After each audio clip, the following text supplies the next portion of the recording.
एक बार की बात है, कुछ गिद्धों का झुंड शिकार की तलाश में उड़ते उड़ते एक ऐसे टापू पर जा पहुंचता है जो समंदर के चारों तरफ से घिरा हुआ था। जब वह गिद्धों का झुंड उस टापू पर उतरता है तो देखता है कि यहाँ पर तो बहुत सारी मछलियाँ हैं, मेंढक है और यहाँ शिकार करना बहुत ही आसान है और हमें भी यहाँ इस टापू पर किसी दूसरे बड़े जानवर से या किसी शिकारी से कोई खतरा नहीं है।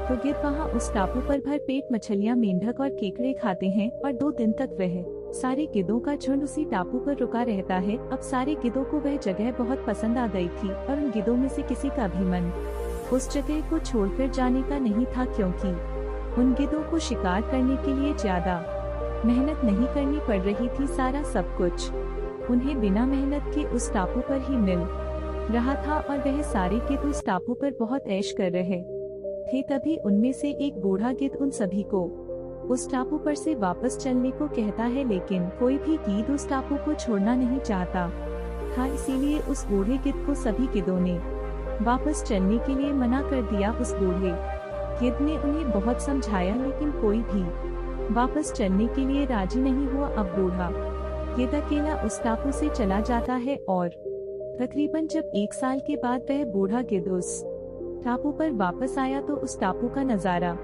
बहुत ही भयानक और दर्दनाक हो चुका था। जहाँ देखो वहाँ गिद्धों की लाशें पड़ी हुई थी और कुछ गिद्ध घायल पड़े हुए थे। यह देखकर वह बूढ़ा गिद्ध हैरान हो गया और उसने एक घायल गिद्ध से पूछा कि तुम्हारी ऐसी हालत किसने की। तो उस घायल गिद्ध ने बताया कि आपके जाने के बाद हम सब स्टार पर बड़े ही मजे की जिंदगी जी रहे थे, लेकिन अचानक एक दिन एक बड़ा जहाज इस टापू पर आया और उस जहाज से बहुत सारे चीते बाहर निकले। हमने जैसे ही उन चीतों को देखा और उड़ने का प्रयास किया तो हमारा ज्यादा वजन होने की वजह से हमसे उड़ान नहीं गया और हमारे पंजे और नाखून भी कमजोर हो चुके थे। इसी वजह से उन चीतों ने हमारा शिकार करना शुरू कर दिया। घायल गिद्ध ने कहा, मुझे अब समझ आ गया है कि कंफर्ट जोन में जाने के बाद उससे बाहर आना बहुत ही मुश्किल होता है और किसी भी तरह की चुनौती आने पर उसका सामना करना